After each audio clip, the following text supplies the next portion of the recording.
Hi everyone, I am Shivatsa Ashwin from Dream Bitspace and we are participating in Fosshack 2024. And we are presenting a project called STAND, which stands for Scalable Technology for Advanced Network Deployments. So basically, ours is a self-hosted tool where any person can deploy anything in their local servers with ease. So we built our tool in Go for the backend and using Next for the GUI that we are providing. And right now, our application supports Node applications. So let's get into the project directly. So starting off, we have the backend here and we have to initialize a user. So for that we just have to run this command where the binary file is started, and we once the username and password is generated, we will log in here. This will generate us the GUI. It will like basically build the GUI file and provide us for security purposes. This is more useful and accessible.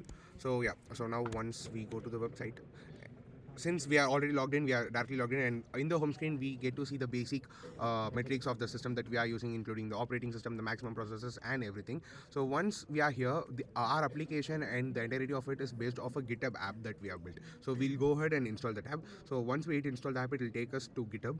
So once we are here, we can just hit install, and we can go ahead and configure it to either the organization or the user that we would like to use. And once we are installing, so now the application is installed. So this application controls all the repositories that you have in GitHub that you can use in the website and build your local project. So we'll go ahead and configure a project.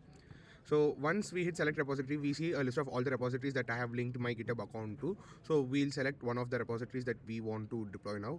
So we are going with F server, and I'll give them the project names. I'll basically give all the necessary requirements like a config file and all the details that it needs for the application to run.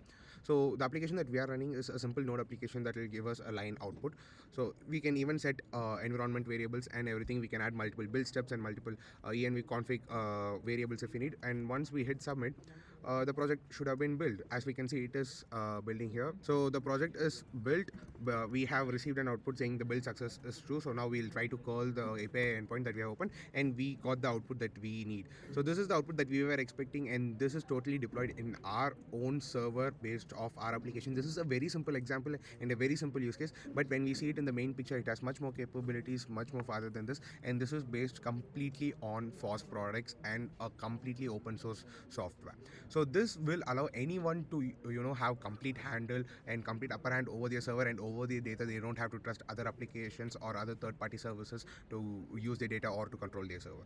So we hope this will make an impact in the FOSS world, and we are excited to do and contribute more to this project. Thank you.